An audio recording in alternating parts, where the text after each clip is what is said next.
RTP. Tenemos el gusto de contar con María José Gaviria. Ella es directora ejecutiva del FENALCO Antioquia, economista con magíster en economía aplicada. La pueden seguir en sus redes sociales y justamente vamos en sus redes sociales en Instagram y también en X, MJ Bernal Gaviria, así que ahí la pueden seguir.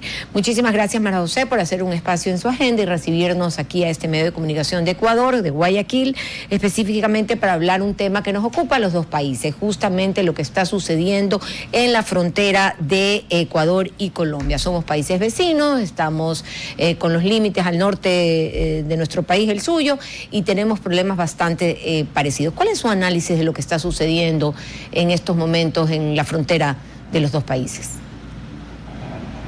Bueno, buenos días. ¿Me escuchan perfectamente? Bien. Perfecto. Muchas gracias por invitarme a conversar el día de hoy con ustedes, María Fernanda, Doménica, todo el equipo y a todos los que nos escuchan y nos ven el día de hoy. Mi nombre es María José Bernal.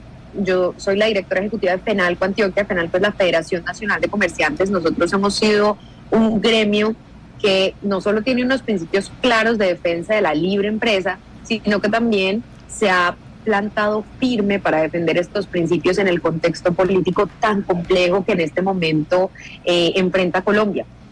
¿Qué hemos visto? Una de las grandes prioridades que tenía el presidente Petro en su agenda política era una reforma laboral que era abiertamente estatista, que era una reforma que buscaba, y que pues en parte lo lograron, llevarnos décadas atrás en el mercado laboral colombiano, que ya de por sí es bastante rígido y gracias a eso tenemos una informalidad y un desempleo en más del 60% de nuestra fuerza laboral colombiana. Ese era un punto de honor del gobierno Petro. Desde el primer momento, ellos primero hicieron una reforma tributaria que tenían un capital político interesante y les permitió aprobarla. Y en una segunda instancia esa gran prioridad fue la reforma laboral. Ahora bien, desde eso hemos tenido muy poco consenso con el gobierno nacional por parte del sector privado, cero escucha, y ha sido muy complejo que ellos entiendan la necesidad que tienen las empresas de mayor flexibilidad laboral para seguir generando más empleo. Entendiendo que la reforma laboral era su gran apuesta, ellos desplegaron toda una estrategia y lo vimos con manipulación también a la misma democracia. La reforma laboral se hundió 2 veces en el Congreso Nacional de la República. María José.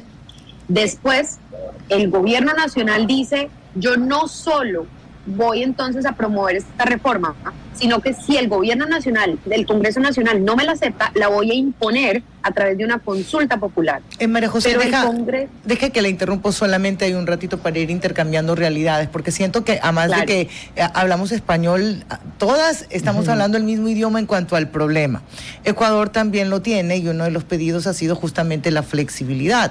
Claro, en el caso de Ecuador estaba el argumento de la dolarización como la mayor carga que se tiene justamente ahora, pero esto termina siendo un problema, no sé si de Latinoamérica, pero sí de Colombia y de Ecuador, en que hay una resistencia social a flexibilizar la jornada laboral y hay un pedido extremo permanente del sector empresariado a hacerlo. ¿Hay un punto intermedio? Dependiendo de qué nivel de informalidad y desempleo y pobreza quiera tener el país. Ese es el punto intermedio realmente, porque nosotros tenemos que llegar progresivamente, o más progresivamente, mucho más rápido que lento, a plena flexibilidad laboral. Nosotros tenemos unos costos laborales bastante altos que se asocian al salario del empleado, que son lo que no permite que las empresas generen empleo de calidad, empleo formal, y tenemos muchas empresas unipersonales de informalidad. Y la informalidad en este país no es simplemente no estar legal frente al Estado o no estar pues formalizado, sino que la informalidad se asocia en gran parte a dinámicas criminales, se asocia a pobrezas, se asocia a desempleo, se asocia a dinámicas sociales muy, muy complejas. Entonces, el punto medio es qué tanto desempleo e informalidad quisiera tener un país, pues en el mejor de los casos nulo, o desempleo voluntario. Yo renuncio a una empresa para buscar mejores opciones, pero voluntario. Es mínimo, diría yo, partiendo desde esa, en teoría, necesidad. La mayoría que sale a emprender, y eso es el caso de Ecuador, sobre todo de Guayaquil, es porque me veo obligado. Tanto que luego de salir del bache, ese emprendimiento se termina cerrando, María José. Pero decía, claro, es que ahí viene toda la carga hacia el empleado. Oye, si no quieres estar desempleado, aprueba la flexibilidad. Si me explico, dentro de decir, oye, si no quieres que pasar en la calle, aprueba la flexibilidad. ¿No será un poco que no confiamos todavía en el sector empresarial y el respeto hacia los derechos? De acuerdo, de acuerdo. ¿Y qué es lo que pasa? La vocería de los empleados generalmente la tienen ese grupito privilegiado, que es una minoría de la población, que es el que tiene el privilegio de no solo tener un empleo formal, sino también estar sindicalizado. Entonces tienen doble protección. Y esos son los que se atribuyen la vocería de los empleados, de los trabajadores, y dicen que no hay que tener más flexibilidad laboral, sino más y más garantías que al final son protecciones, que son pan para hoy y hambre para mañana. Son pobreza y mucho desempleo y dolor y tristeza y miseria para el país en un corto, mediano y largo plazo. Ahora, María José, acá en nuestro país ya se nos consultó, ¿sabe? Hace 2 años nos consultaron si queríamos entrar a esta especie de flexibilidad, aunque esa palabra no se utilizó porque era casi como una palabra incorrecta de comunicarla. Y la sociedad terminó diciendo en su mayoría, no queremos. Eso le quita un poco el peso a la representación sindical, porque al final aterriza en el mismo ciudadano. Allí en Colombia, en las mediciones que se han hecho, ¿hacia dónde apunta el ciudadano, no el sindicalismo? Mira, aquí la gente sí quiere trabajar de manera flexible. Es que para la muestra un botón, los jóvenes queremos trabajar en diferentes horarios, sin muchas trabas, sin muchos trámites, sin muchas cosas, porque la flexibilidad y la dinámica del mercado laboral es inherente a nuestra generación. Nosotros ya no distinguimos entre el día y la noche. Perfectamente podemos trabajar hasta las 4 de la mañana y descansar todo el día y así tener diferentes horarios, porque conozco varias personas de mi generación que lo hacen. Lo que pasa es que nuestro mercado laboral y la vocería de los empleados, los trabajadores, está cooptada por los sindicalistas que procuran es estatización y mayor rigidez laboral, y eso nos expulsa a muchas personas. Entonces, ese es el gran problema que tenemos. Y en Colombia empezaron con un cuento terrible, y era que flexibilidad era precarización laboral, y es todo lo contrario. De hecho, con las mujeres tenemos un reto especial, y es que pues el desempleo de mujeres en muchos momentos incluso hasta duplica el desempleo masculino. ¿Y qué es lo que pasa ahí? La mujer, lastimosamente, está muy protegida por la legislación laboral. Entonces, ¿eso qué genera? Incentivos negativos a que los empresarios quieran contratar mujeres. Los y las empresarias, o sea, eso no es un tema de género, es un tema de incentivos y de costos a tener una mujer empleada. Entonces, eso lo hemos visto. Esta reforma laboral del presidente Petro tenía una protección especial a la mujer que nos condena a mayor desempleo, mayor informalidad y pues lo peor es mayor pobreza. Eso fue lo que vimos un poco en esta reforma laboral. Ahora bien, tenía un componente sindical muy complejo.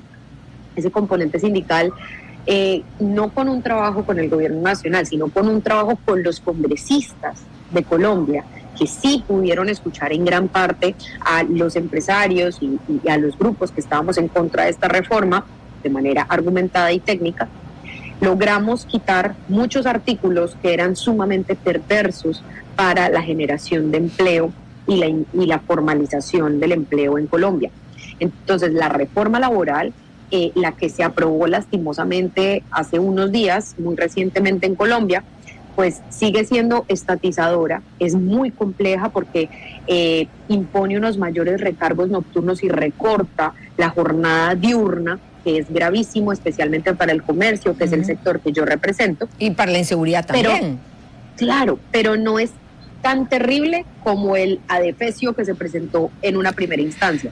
Sigue siendo perversa, sigue siendo muy mala, pero no es tan terrible como la primera, que esa sí era totalmente estatizadora. Esta es estatizadora en menor medida porque está muy recortada. María José, Doménica, solo un segundo, esto para reportar del Instituto Geofísico, sí, lo que se sintió fue un movimiento telúrico, la localización fue en Naranjal, la segunda vez que tiembla en Naranjal también fue el sábado, tiene una magnitud de casi 4 y lo que preocupa es un poco la profundidad de 15 kilómetros, eso es del Instituto Geofísico. Un temblorcillo por acá nada más. Pero yo no lo sentí, ¿usted lo sintió?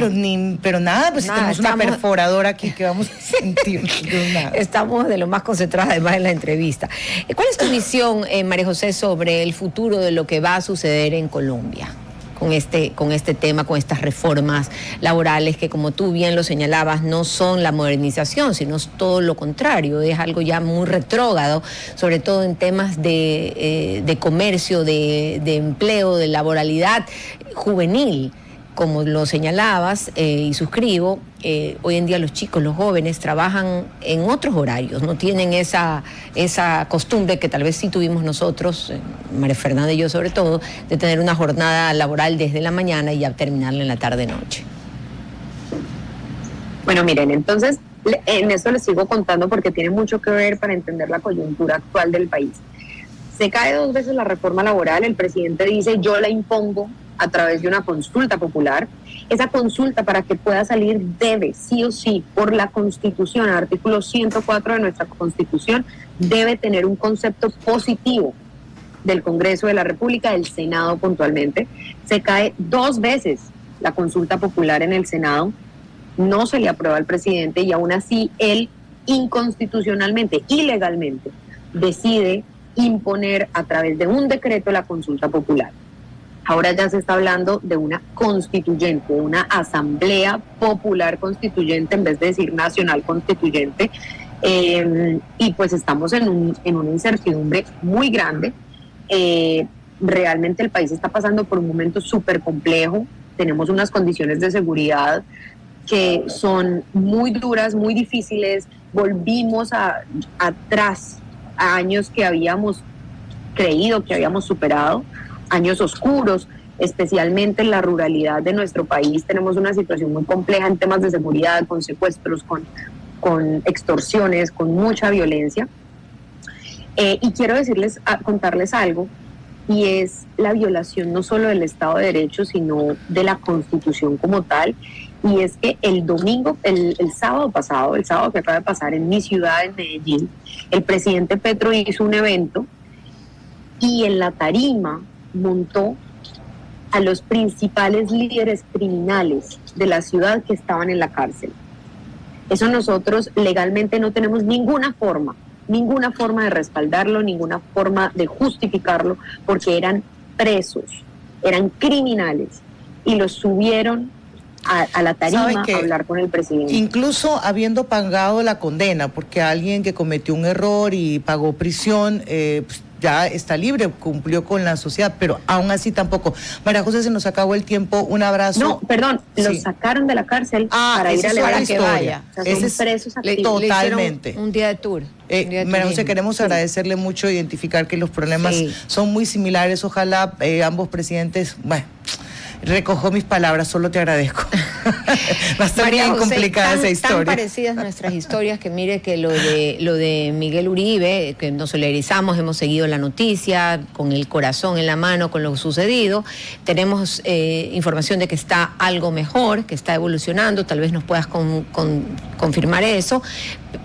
Tan similar es que nosotros también el anteaño pasado tuvimos a uno de nuestros líderes políticos, también candidato a la presidencia, asesinado, Fernando Villavicencio.